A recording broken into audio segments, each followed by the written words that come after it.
Bonjour et bienvenue. Aujourd'hui, on va s'intéresser à la manière, ou plutôt aux deux manières fondamentales dont nos ordinateurs s'organisent pour communiquer entre eux. D'un côté, le modèle client-serveur, de l'autre, le poste-à-poste. Comment ça marche en coulisses? C'est ce qu'on va voir ensemble. En fait, tout part de cette question, qui est vraiment au cœur de tout ce qu'on fait en ligne. Chaque fois qu'on lance une recherche, qu'on regarde une vidéo ou qu'on envoie un message, il y a une structure invisible qui est à l'œuvre. C'est l'architecture réseau, et c'est elle qui définit les règles du jeu. Alors, voici le programme. On va d'abord définir ce que sont ces architectures, puis on va plonger dans chaque modèle pour bien les comprendre. Ensuite, on les mettra face à face avant de se demander ce que tout ça signifie pour l'avenir. C'est parti! Il faut bien comprendre qu'il ne s'agit pas juste de technique, on parle vraiment de deux philosophies, deux approches radicalement différentes pour connecter des appareils. L'une est fondée sur la centralisation et l'autre, sur une idée d'égalité. Allez, on commence par le modèle le plus répandu, celui qui est un peu le roi de l'Internet, qu'on connaît tous. Son principe fondamental, c'est la centralisation. Le concept de base est assez simple et direct. Il y a un demandeur, qu'on appelle le client, et un fournisseur, le serveur. La relation est très claire, presque hiérarchique. Pour vraiment bien saisir l'idée, le mieux c'est de prendre une bonne vieille analogie. Voilà, imaginez un restaurant. On s'installe, on est le client. La cuisine centrale, avec les chefs, les ingrédients, tout ça, c'est le serveur. On ne va pas directement dans la cuisine pour se préparer son plat, n'est-ce pas? Le processus est super structuré.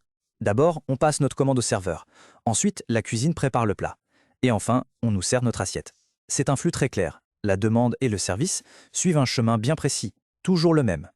Ce qui est vraiment au cœur de ce modèle, c'est ça, la structure.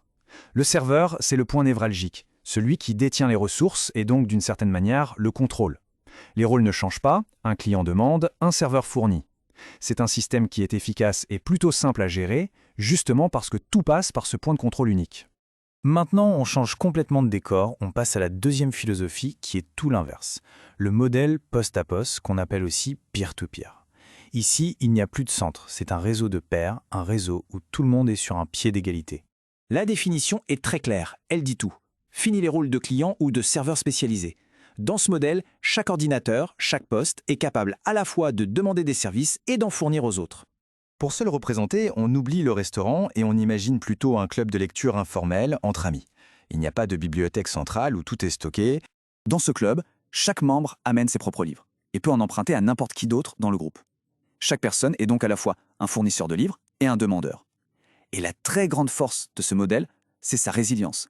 Si un membre quitte le groupe, pas de problème. Le club continue de fonctionner parfaitement. Bon, maintenant qu'on a bien les deux concepts en tête, mettons-les face à face.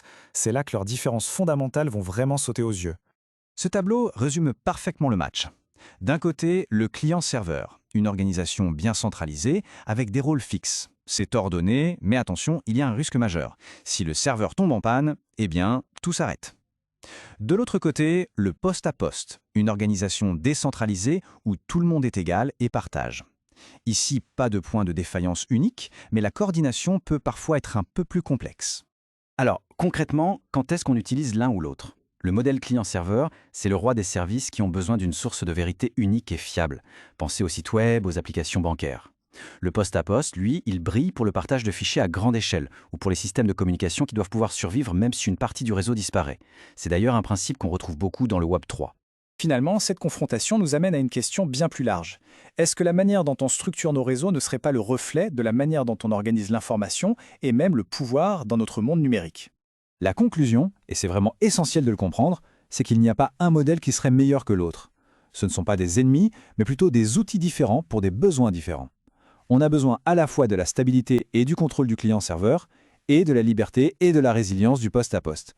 Ce sont les deux piliers sur lesquels notre écosystème numérique est construit. On peut donc légitimement se poser la question.